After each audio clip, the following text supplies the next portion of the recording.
E aí, lobinhos, vamos aprender um pouquinho mais sobre o anime?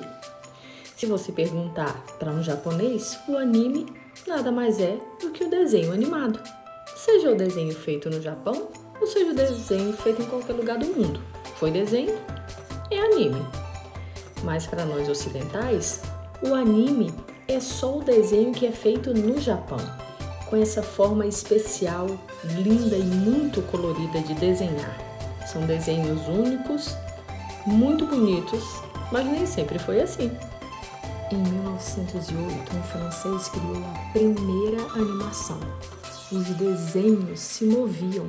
E hoje ela pode não parecer muita coisa, mas na época foi uma grande descoberta na Europa e na América.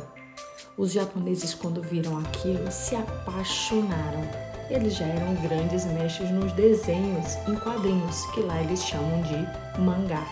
Então, eles decidiram que eles iam ser mestres naquilo ali também. Como os animes eram desenhos que se moviam, os desenhistas de mangá, os quadrinhos japoneses, é que foram convocados para participar dessa grande aventura de começar a criar desenhos que se moviam.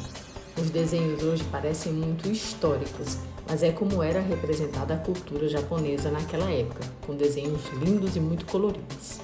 A primeira companhia que se aventurou a fazer um desenho animado foi a Tenkatsu, e eles contrataram o Oten Shimokawa, esse rapaz aí, um desenhista muito talentoso.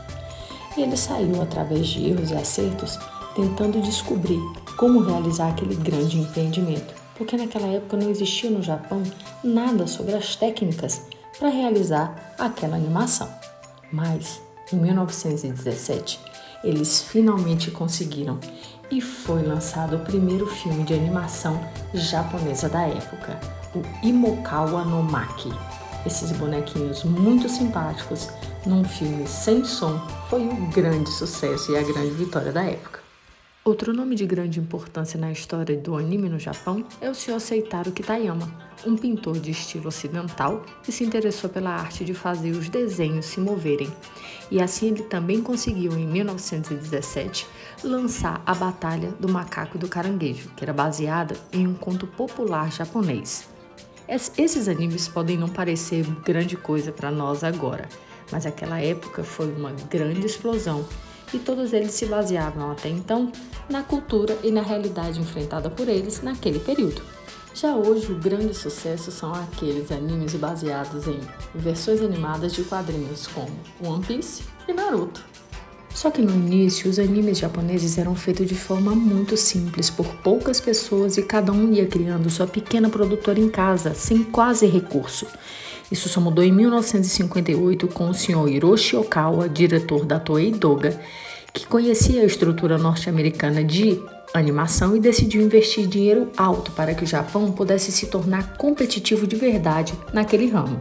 E ele, de fato, conseguiu. A sua empresa, Toei Doga, em 1958, lançou o primeiro filme longo de animação do Japão. Ele tinha 78 minutos e tratava da lenda da Serpente Branca. Foi um grande sucesso e é um marco histórico até hoje na história dos animes. Já em 1945, o grande nome a ser citado é o do Sr. Osamu Tezuka, que era estudante de medicina, mas se apaixonou tanto quando assistiu um filme de animação pela primeira vez, que decidiu abrir a sua própria empresa, a Mushi Productions. Ele conseguiu ser o primeiro a criar uma série de animação para a TV. Ela passava toda semana e era o Astro Boy. Esse Astro Boy conseguiu ser lançado inclusive nos Estados Unidos e teve grande expansão mundial, espalhando de vez aquela forma de cultura pelo mundo. E ele é conhecido como o pai do mangá moderno. No Brasil, os animes chegaram nos anos 60 e é difícil precisar qual foi o primeiro a ser exibido. Na leva inicial, vieram O Homem de Aço, O Oitavo Homem, As do Espaço, Zohan, O Garoto do Espaço, mas o marco inicial é, sem dúvida, o National Kid, exibido em 1964. Os anos de 80 e 90 trouxeram uma grande escalada dos animes para o Ocidente, e as principais obras dessa época são o Dragon Ball e os Cavaleiros do Zodíaco. que tem sucesso e representatividade até os dias atuais, sem dúvida alguma, com grandes relançamentos e reedições. Já atualmente, uma parte considerável dos mangás de sucesso no Japão são aqueles com a versão em anime, como o One Piece, o Naruto, que é grande sucesso há muito tempo, o Pokémon, que também vem acompanhando algumas gerações, Fairy Tail, Death Note, Another, Bleach, Sword Art Online e as que estão mais famosas, Pretty Cure e Detective Conan. É isso, gente. Eu espero ter despertado em vocês um pouquinho de curiosidade para descobrir mais sobre essa cultura maravilhosa e se tornar um otaku também junto comigo.